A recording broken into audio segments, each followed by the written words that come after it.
TK Kirkland on Club Shay Shay with Shannon Sharp saying what hurt Dame Dash was he talked too much. The goal in life is when you get the plug, when you get the connect, is to shut up and get the money. I want people to use that example. If you ever get put on, get your money and shut up. People always want to be recognized. Stay up, get your money, stay low key, and stay off the radar. I'm not gonna lie, I do love and appreciate this sentiment from an OG, you know what I mean? Because I told a story before about how with this same game, who knows what could have come from the situation, but you live, you learn, you get older, you realize, how to maneuver in, specifically in the entertainment business. Specifically with what he said that resonated with me just now before we play the clip is, if you ever get put on, get your money and shut up. People want to be recognized. Stay up, get your money and stay low. Hey, brilliant word from somebody that probably has been around for a while. Let's watch the clip, B. I truly felt what hurt Damon was he talked too much. Yeah. And the goal in life is when you get the plug, when you get to connect, is to shut up and get the money. Mm-hmm. Get the money. Mm-hmm. You don't care about the fame. And what most business people do where they mess up is they want the fame. Mm-hmm. And that's what hurt to me, Damon Dash. Mm-hmm. Now that this has happened to Damon, and it hurts me that it has, because he was the guy that had it all. I've seen him, man. He was one of the great. I love that dude. Like, I've seen him on tour. I've seen what they came up. I remember us driving down Park Avenue. We got the fly rides, and I thought my car was fly. He pulled up at the red light with something even flyer. We got the windows down. We talking mess to each other. I'll never forget those days. And when I read that in the article, I was hurt. But Jay-Z, as men now, we're men. Yeah. We're not 17. Nope. We're not 18. Yeah. Back then, you find loyalty. Like, I'm going to look out for my people. Right. But now when you have a family, you've got mortgage, I don't care if you got $1 billion. Yeah, it's going to be hard for somebody to talk about me in a negative light, basically every chance they get. But you're a man. Right. When you're a man, unless that person, you actually agree with that person from the core, you won't look out for them. Mm. It has to be a special bond. And they separated because, to me, too much talking. And that's why I was telling one of my friends the other day about Elon Musk. Yeah. On the topic for a second. Elon Musk played himself like a female. He gave Donald Trump $250 million. But what he should have did was shut up and lay in the cut. But he wanted to be in all the meetings. Yeah. He wanted recognition. Right. He wanted to be seen. Right. And destroyed his stock in his business because I got fucking stock in it. It destroyed his relationship with Mr. Trump. Yeah. Destroyed it. Yeah. I want people to use that example is if you ever get put on. Right. Get your money. And shut up. Shut up. To this day, you don't know who Will Smith's manager is. To this day, you don't know. Right. To this day, you have no idea who represents Will Smith. Because his manager, and I know him, I'm not going to say his name, moves low key. Right. And people always want to be recognized. Right.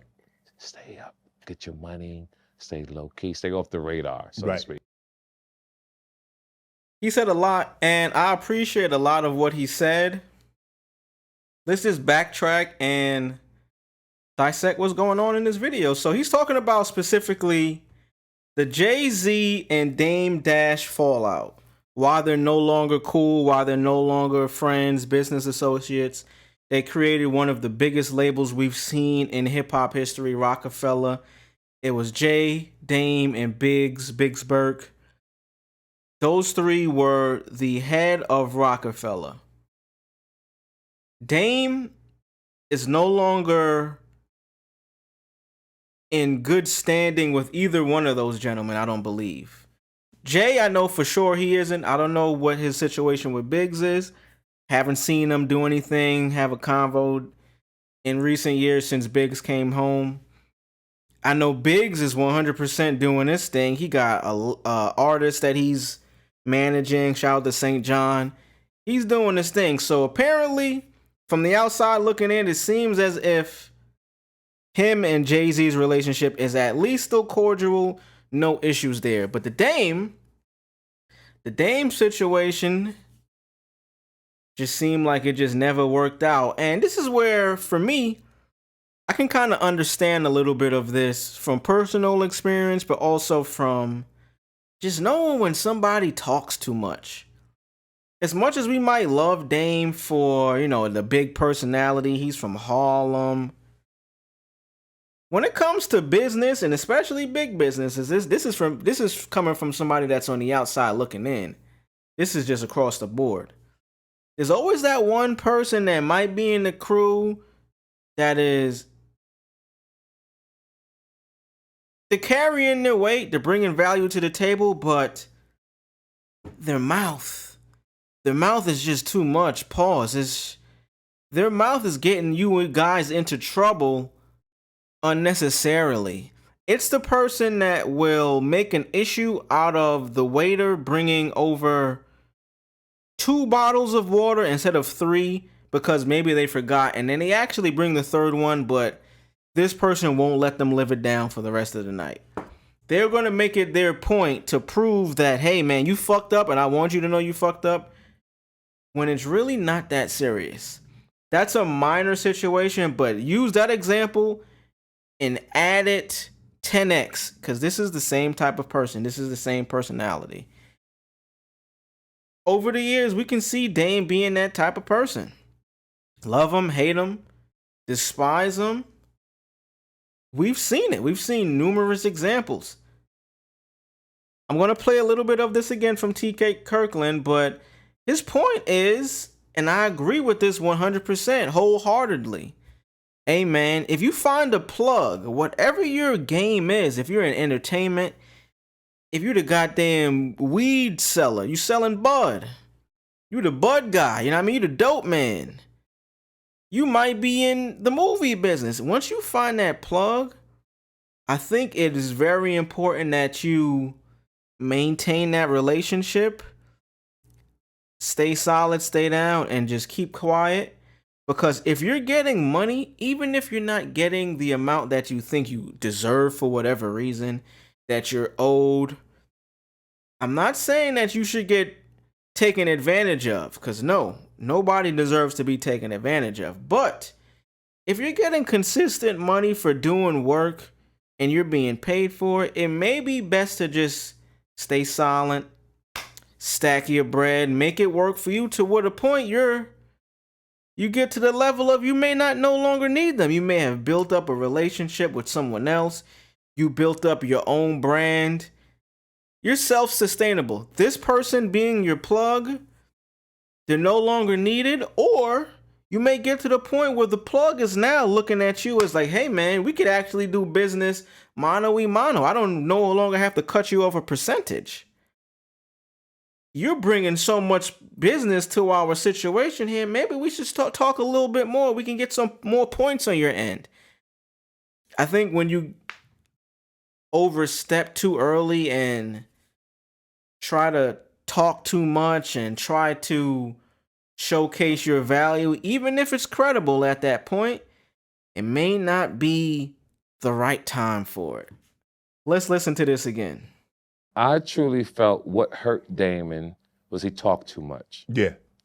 And the goal in life Talking too is much will when you do get that. the plug, when you get the Talking too much will do that, man. It will talk you out of the situation that you're in. And the goal in life is when you get the plug, when you get to connect, is to shut up and get the money. Mm-hmm. You get the money. Mm-hmm. You don't care about the fame.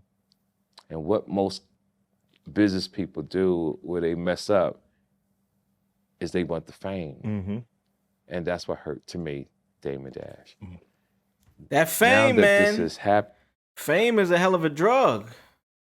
Fame is a hell of a drug. Chat, can you agree? Have you ever seen anybody that was doing anything famous? You know them, they were local, and then you seen them get bigger? That fame will do a number on people, man. That fame will take you from being regular person, and now you lost yourself within that same game. You're thinking this is what it takes for you to be on the level of these people that you may have once admired. And then you get in these rooms and you realize, hey man, they just like me. They a regular motherfucker. They are just in the position that I wanted to get to. You will talk yourself out of that by trying to perceive yourself as being on that level when really all you need to do is just continue to work and do what you did to get you to that place. Today, man, and it hurts me that That it has, because he was the guy that had it all. I've seen him, man. He was one of the great. I love that dude. Like I've seen him on tour. I've seen what they came up. I remember us driving down Park Avenue. You know, we got the fly rides, and I thought my car was fly. He pulled up at the red light with something even flyer. We got the windows down. We talking, mess to each other. I'll never forget those days. And when I read that in the article, I was hurt. But Jay-Z, as men now, we're men. Yeah. We're not 17. Nope. We're not 18. Yeah. Back then, you find loyalty. Like, I'm going to look out for my people. Right. But now when you have a family. This is such an important piece because I don't think a lot of, I want to say specifically dudes, because we have loyalty to all of our people, which you know, it's a beautiful thing, it's a stand-up thing, but you get older and you get to an age where life happens and now your responsibilities are a bit more than just, yo, I'm going to make sure I look out for my people.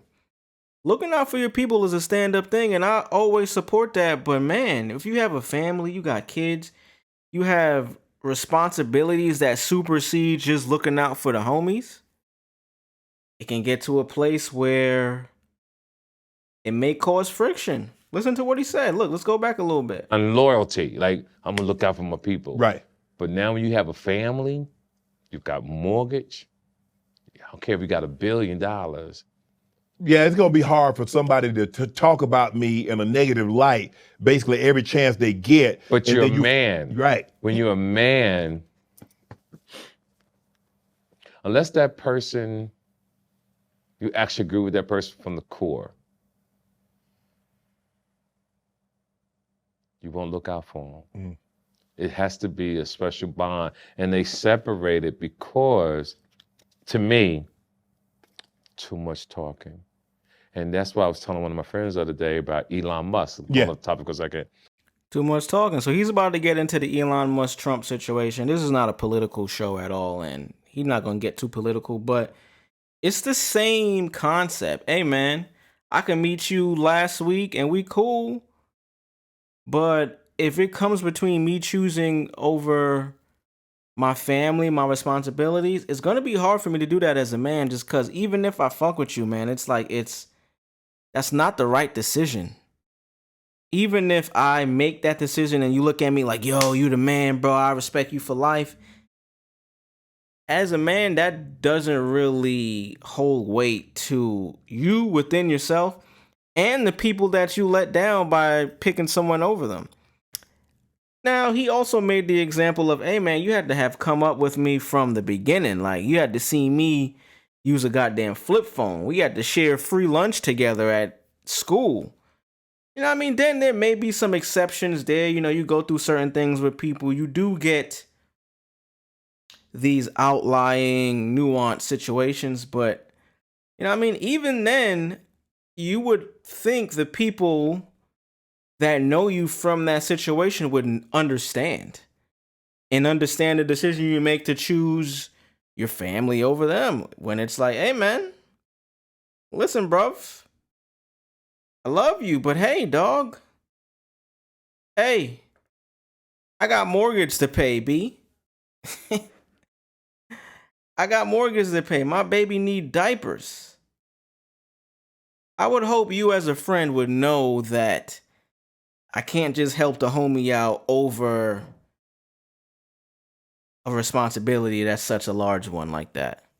Elon Musk played himself like a female. He gave Donald Trump $250 million, but what he should have did was shut up and lay in the cut.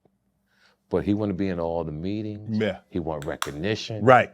He want to be seen. Right. And destroyed his stock in his business because I got fucking stock in it. Yeah, that Tesla stock dropped like a motherfucker. Destroyed his relationship with Mr. Trump. Yeah. Destroyed it. Yeah. I want people to use that example as if you ever get put on, Right. get your money. Shut up. Shut up. To this day, you don't know who Will Smith's manager is. To this day, you don't know. Right. To this day, you have no idea who represents Will Smith. Because his manager, and I know him, I'm not going to say his name. Whoever he is, I hope he signed off on that slap of Chris Rock. Because, hey, that was wild. We didn't forget that, Will. Moves low key. Right. And people always want to be recognized. Right. Stay up, get your money, stay low key, stay off the radar, so to speak. Hey, stay off the radar. I could fuck with that. Hey man, if you get to the opportunity to be in a position where you don't have to be known, but you're still getting some money for what you want to do creatively, being on a team, hey bro, do that shit.